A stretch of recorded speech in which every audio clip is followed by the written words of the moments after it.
Hello friends, welcome back to another reaction video. So दोस्तों, कल मेरे पास काफ़ी सारे मैसेज आए थे और मेरे से एक पॉडकास्ट बनाने की डिमांड की गई थी अबाउट द डब्बा के मौदा के गहरे राज के ऊपर। बिकॉज मैंने कल जो एक पॉडकास्ट डाला था उसमें बहुत सारे लोग ऐसे हैं जो अभी कुछ चीज़ों से अनजान हैं, तो उन लोगों ने कमेंट किया था कि उन्हें जानना है कि आखिर में रीज़न क्या थे।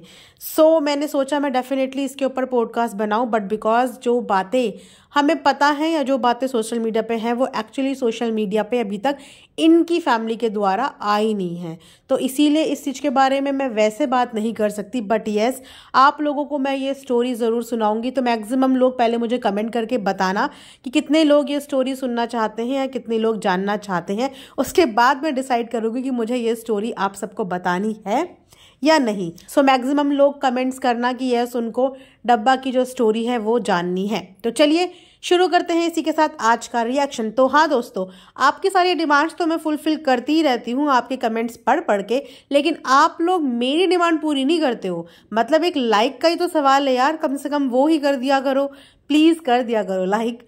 तो चलिए दोस्तों, जैसे कि आप सबको पता ही है कि डब्बा की चल रही है बर्थडे प्रिपरेशन।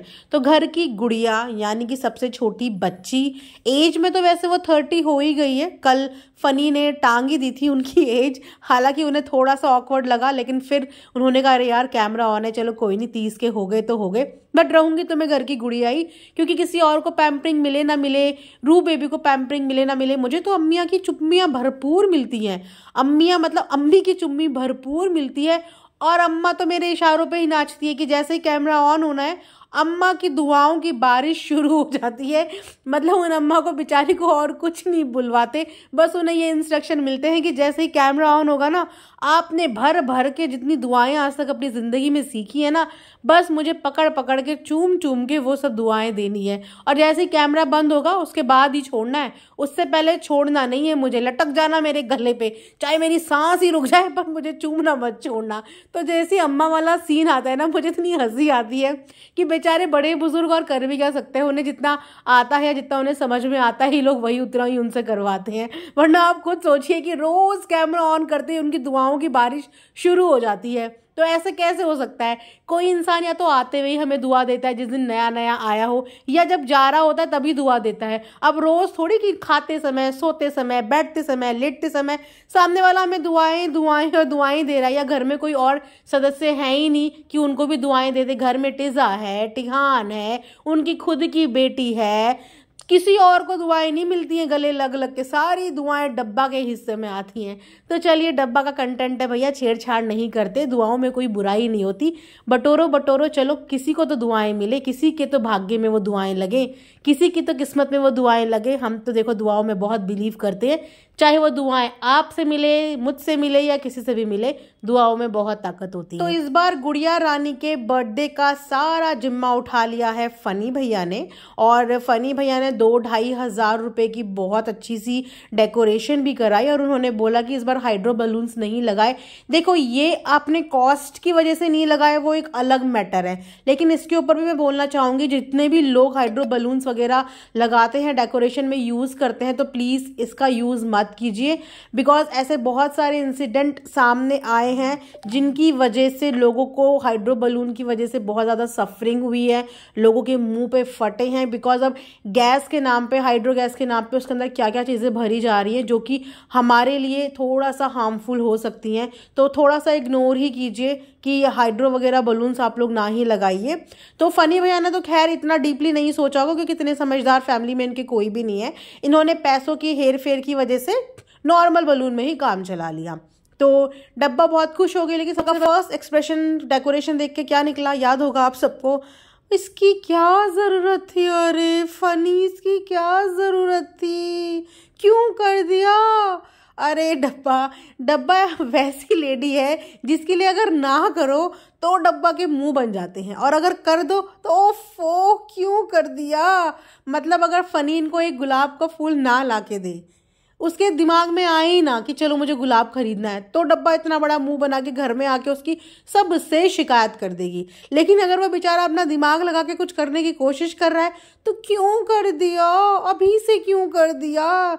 तो ऐसी लेडीज को ना जिंदगी में कभी कोई खुश कर ही नहीं पाता है। शायद इन्हीं लेडीजों के ऊपर इतने सारे मीम्स बनते हैं और अंटे में आती हैं सारी की सारी औरतें कि सारी ही औरतें ऐसी होती। तो जी नहीं, सारी लेडीज डब्बा जैसी नहीं होती। कुछ लेडीज होती हैं जो ना करने में भी खुश है और करने में तो बहुत ही खुश है।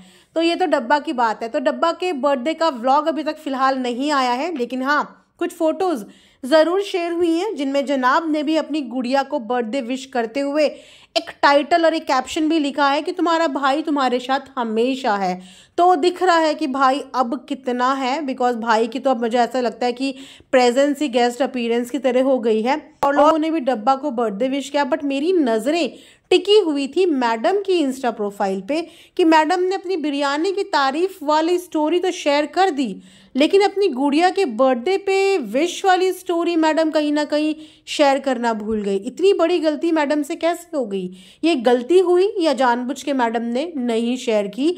बिकॉज जहाँ पे सब के बर्थडे का काउंटडाउन डिस्कस कर रहे थे, वहां पे मैडम ने अपने रू बेबी की 6 मंथ एनिवर्सरी का अनाउंसमेंट किया, पिक्चर शेयर करी, बट डब्बा के बर्थडे काउंटडाउन का कुछ भी नहीं किया गया। शायद इसीलिए डब्बा कल जब फनी से बात कर रही थी तो कह रही थी मुझे ऐसा स्पेशल फील आज तक किसी ने नहीं कराया। शायद डब्बा ना बहुत जल्दी पास्ट की बातें भूल जाती हैं। अगर इन्हें पास्ट की बातें कुछ याद आएंगी तो इन्हें पता चलेगा कि जितनी इनकी थी भी नहीं, उससे कई ज़्यादा इनकी भाभी ने इन्हें स्पेशल फील कराने की पूरी कोशिश की है। पर जैसे कि मैंने बोला कि कुछ औरतों को कभी भी सेटिस्फैक्शन नहीं मिलता लाइफ में, चाहे आप उनके लिए कितना कर लो, उनको हमेशा वो कम ही लगता है, वो भूल जाती हैं। तो आई थिंक वो उसी कैटेगरी में फॉल करती है। वो नेचर हो जाता है इंसान का। इसमें हम ये नहीं बोलेंगे कि वो इंसान बुरा है, बट ये नेचर हो जाता है किसी किसी का कि जिसके बाद जितना होता है या जो होता है उसे उस चीज़ में कभी भी सेटिस्फैक्शन मिलता ही नहीं है। तो डब्बा के बर्थडे का केक भी कट चुका है, लेकिन व्लॉग आपको पता ही है इनके 4-4 5-5 दिन के बाद आते हैं। इतना हैक्टिक शेड्यूल है इनका,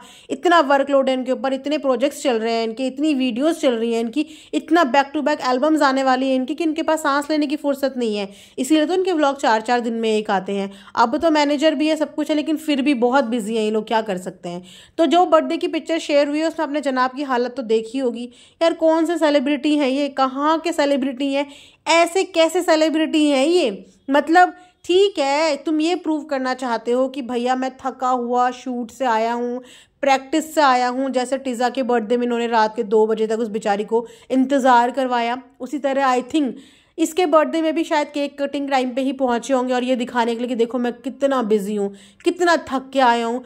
पर जनाब तुम लोगों के घर में क्या कॉम्ब नहीं है?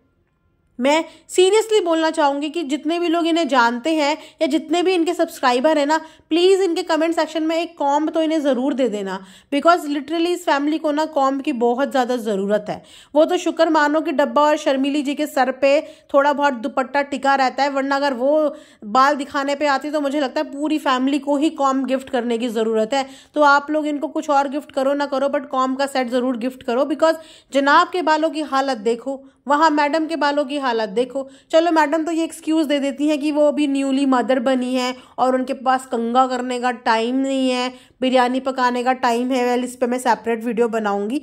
और जनाब के पास अब किस चीज़ का जनाब का शूट है, जनाब की प्रैक्टिस है, जनाब इज़ द ओनली पर्सन जो प्रैक्टिस करते हैं, he is the only contestant जिनकी इतनी लगी पड़ी है कि उनके कभी पैर टूट जाते हैं तो उन्हें कहाँ कॉम करने का टाइम मिलेगा। तो ये तो इनकी हालत है। इन्हें पता है कि इनकी पिक्चर सोशल मीडिया पे शेयर होगी, इन्हें पता है कि इनका व्लॉग आएगा, लेकिन उसके बाद भी ये लोग बाल नहीं बना सकते, कंघा नहीं मार सकते बालों में, ऐसे झल्ले बन के आ जाते हैं और फिर कहते हैं कि हम तो सेलिब्रिटी हैं। सेलिब्रिटी बोलना और खुद का सेलिब्रिटी स्टेटस मेंटेन करना, दोनों में बहुत ज़्यादा डिफरेंस होता है। आज भी ऐसे बहुत सारे सेलिब्रिटीज़ हमारे टीवी इंडस्ट्री में हैं जिनके पास कुछ काम नहीं है, लेकिन उनके ऊपर भी ये सेलिब्रिटी टैग लगने की वजह से उन्हें अपना स्टेटस मेंटेन करना पड़ता है, चाहे इसके लिए वो कितना भी क्रेडिट में अपनी ज़िंदगी जी रहे हों। और उसके बाद इनके पास तो सब कुछ है, उसके बावजूद ये अपने ऊपर लगा हुआ सेलिब्रिटी का टैग जो है वो सही से संभाल नहीं पा रहे हैं।